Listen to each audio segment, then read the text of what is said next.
दोस्तों, हम यदि पपीता लगाते हैं और पपीता अपने घरों में लगाने का सबसे आसान और सरल तरीका है। पपीता की हम खेती कर सकते हैं अच्छी वैरायटी लाके, और हम अपने इसमें लाखों रुपया कमा सकते हैं। तो यदि हम पपीता की खेती करते हैं तो उसमें हमें बहुत ही केयर और देखभाल करना पड़ता है इनका। तो पपीता की खेती करने के लिए यदि आपके पास अच्छे दाने बाज़ार से ले आए हैं, या देसी वैरायटी लगानी है या कि कोई दूसरी लगानी है, तो आप यदि खाने के लिए लगाते हैं तो 2-4 10 पेड़ में हो जाता है। हर घर में पपीता पाया जाता है, हर घर में सभी कोई पपीता लगाते हैं। और यदि आप खेती करते हैं इसकी इसके बिज़नेस के तौर पर लगाना चाहते हैं, तो इसकी मिट्टी की पहले आपको देख-रेख करवानी चाहिए। मिट्टी का पीएच लेवल कितना है, मिट्टी आपकी कैसी है, कौन-सा तत्व आपकी मिट्टी में नहीं है, और जो भी तत्व नहीं है आपकी मिट्टी में, उसके विषय में जानकारी पहले करिए, फिर इसके बाद में पपीते की खेती करिए। यदि आप घर में लगाते हैं तो बड़ी आसानी से, बड़ी सरल तरीक़ा से आप मिट्टी में, गमले में कैसे भी करके इसको लगा सकते हैं। लेकिन सबसे उपयोगी इसमें वर्मी कंपोस्ट होता है। गोबर की खाद सबसे ज़्यादा ज़रूरी रहती है। गोबर की खाद यदि आप इसमें डालते हैं तो बहुत इसका देख-रेख करने की ज़रूरत नहीं है। गोबर की खाद सबसे उपयुक्त होती है, उसमें सारे तत्व पाए जाते हैं। तो गोबर की खाद हम अपने पौधों में, सभी पौधों में तो डालते हैं, लेकिन हम पपीते में जैसे जुलाई में हम इसको लगाते हैं, इसका दाने अगर पहले से रोप दिए हैं आप, तो इसको जुलाई में पहले पानी गिरने से पहले यदि हम लगा देते हैं ज़मीन में, या कि आप गमले में भी लगाते हैं, तो बरसात का पानी मिलता है। बरसात का पानी जब मिलता है तो ये उसमें तो बहुत सारे तत्व पाए जाते हैं। तो बरसात के पानी से इसका ग्रोथ बहुत अच्छा होता है। और ऐसे भी सिंचाई में आप ड्रिप सिंचाई डाल सकते हैं। खेतों में यदि लगाए हैं, तो यदि घर में लगाए हैं तो आप ऐसे ही पानी डाल सकते हैं। तो इसमें बहुत पानी की ज़्यादा ज़रूरत नहीं रहती है। यदि आप जहाँ खेती के लिए आप करते हैं और पानी कम है, वहाँ इसका खेत बहुत अच्छे से इसकी उपज आप ले सकते हैं। और यदि आप घर में लगाते हैं तो भी इसमें पानी की बहुत आवश्यकता नहीं रहती, ना बहुत देख-रेख की। आप इसमें वर्मी कंपोस्ट या गोबर की खाद इसका इस्तेमाल करिए। इसमें दोस्तों सबसे बड़ा रोग है ये पत्ता मरोड़ रोग जो रहता है।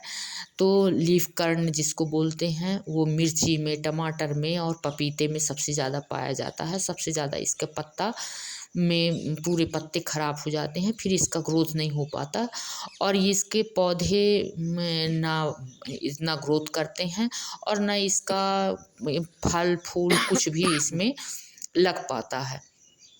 तो हम इसके लिए, हमारे पास नीम नीम यदि पत्ती है, नीम का पौधा कहीं आस-पास लगा है, तो नीम की पत्ती और उसको पीस के, मदार की पत्ती, तो मदार का पौधा जो भगवान शिव को चढ़ता है, मदार का फूल होता है, मदार का पौधा होता है, तो उसकी पत्ती हम अच्छी तरह से पीस लें। उसमें लहसुन और मिर्च थोड़ी-सी डाल के, और उसको अच्छी बढ़िया चटपटी, जैसे हम लोगों को चटपटी सी लगती है, ऐसे पौधों को भी चटपटी अच्छी हो, तो जो जीव-जंतु उसमें आएँगे, कीट आएँगे, वो ज़्यादा नहीं लगेंगे।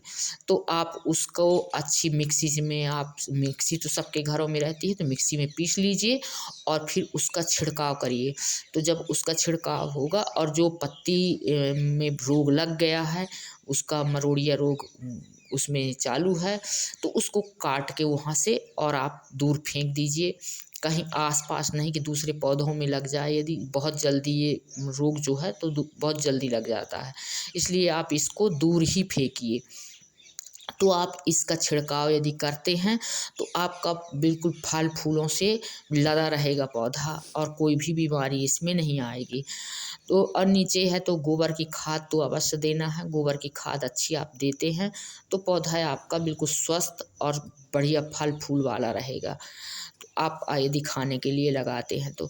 दूसरी चीज़ है, इसमें आप कपूर का भी छिड़काव कर सकते हैं। यदि आपके पास कपूर है, आप बत्ती जलाते हैं, दीपक जलाते हैं, भगवान की पूजा में उसका उपयोग करते हैं, तो आप कपूर को पानी में घोलकर, ज़रा सा कपूर, 5 ग्राम कपूर 1 डेढ़ 2 लीटर पानी में घोल के और डिब्बे में भर के आप इसका स्प्रे कर सकते हैं। तो पौधे में जब स्प्रे होगा तो इसका जो कीट आते हैं जो हमारे पौधों को नष्ट कर देते हैं, तो वो कीट नहीं लगेंगे और हमारा पौधा बिल्कुल स्वस्थ हो जाएगा। तो दोस्तों, यदि हमारे पौधे में कई तरह की बीमारियां लगती हैं, हम मिट्टी का तेल का भी उपयोग कर सकते हैं। यदि हमारे पास मिट्टी का तेल है, जिसे कैरोसिन बोलते हैं, तो मिट्टी का तेल भी हम उसमें, पपीता यदि हमारा ख़राब हो रहा है, पपीते में लग रहा है, तो हम कैरोसिन का तेल का ज़रा सा तेल, 5 ग्राम तेल, और मिट्टी का तेल में बदबू होती है, महकता है वो, इसलिए मिट्टी का तेल और पानी में डाल के 1 लीटर 2 लीटर पानी में डाल के और फिर इसका हम छिड़काव करें, तो हमारे पौधे में बिल्कुल कोई भी बीमारी और कोई भी रोग नहीं आएगा, ना ये पत्ता मड़ोर रोग आएगा। तो हमारे मिर्ची के पौधे भी खराब हो जाते हैं और टमाटर के पौधे भी, इसमें मड़ोरिया रोग आ जाता है, और ये पपीता का। तो ये 4-5 पौधे मैंने लगाए थे, इसमें 3 पौधे तो स्वस्थ हैं, 4 पौधे, 1 पौधे में थोड़ा-सा कहीं ऊपर, क्योंकि ऊँचा है तो इसलिए वो नहीं बन रहा था, तो ऊँचे में उसमें ज़रा-सा पत्ता ऐसे लग रहा है कि जैसे मड़ोरिया रोग उसमें पकड़ रहा है, तो उसमें मैं छिड़काव कर दूँगी, तो वो मेरा सही हो जाएगा। तो इसको 10 दिन, 15 दिन, 20 दिन, जैसे आपको टाइम लगे वैसे आप इसमें छिड़काव कर दीजिए, तो आपका पौधा बीमारियों से मुक्त रहेगा। दोस्तों, हमें अपने पौधे की देखभाल बहुत ज़्यादा करनी पड़ती है, बहुत केयर करना पड़ता है। जब तक हम इनका केयर नहीं करेंगे तो ये पौधे में फल नहीं आएँगे, और इसमें कुछ पौधे ऐसे नर पौधे निकल जाते हैं, कुछ पौधे ऐसे होते हैं जिसमें नर मादा दोनों के फूल लगते हैं, और कुछ पौधे ऐसे होते हैं जिसमें नर के फूल लगते हैं। तो नर वाला फूल यदि लगता है जिसमें, तो एक पेड़ है यदि रहेगा बीच में, तो सारे पौधों में वो कवर हो जाएगा नर फूल में। लेकिन जिस पौधे में नर और मादा दोनों फूल लगते हैं, वो तो पूरा कवर कर देता है और वो तैयार हो जाता है, उसमें कोई परेशानी वाली बात नहीं रहती है। तो दोस्तों, हमें लगाना बहुत सरल है। पपीता हम अपने घर में लगा सकते हैं, अपने घर में इसका पौधा, क्योंकि हमारे लिए बहुत फ़ायदेमंद पौधा है, बहुत तत्व वाला है और हमें खाने के लिए बहुत ही उपयोगी है। तो हमें हर घर में ये पौधा, तो आम बात है, पौधा लगाना बहुत ज़रूरी रहता है। तो हम सारे पौधे, फल फूल थोड़ा-थोड़ा अपने घरों में लगाते हैं, और उसकी केयर यदि नहीं हो पाती, ऐसे पौधे छोटे-छोटे रह जाते हैं, खराब हो जाते हैं, तो हमें ऐसे बड़े फल लेना है यदि हमको, तो उसका हमको बहुत ज़्यादा केयर करना पड़ता है। थोड़ा-सा देख-रेख तो करनी पड़ती है, तभी तो हम इसके फल खा पाएँगे। तो हम यदि नीचे जड़ के पास इसके बहुत ज़्यादा चारा है, कुछ खरपतवार है, ऐसे जमे हुए हैं, उनको आप हटा दीजिए, क्योंकि जितना पोषक तत्व रहता है तो वो वही ले लेते हैं। यदि हम खेत में लगाए हैं तो इसकी मेड़ जो है, तो मोटी अच्छी चौड़ी मेड़ होनी चाहिए, उसमें हम लगाते हैं। दोस्तों, वीडियो अच्छा लगा हो तो लाइक करें।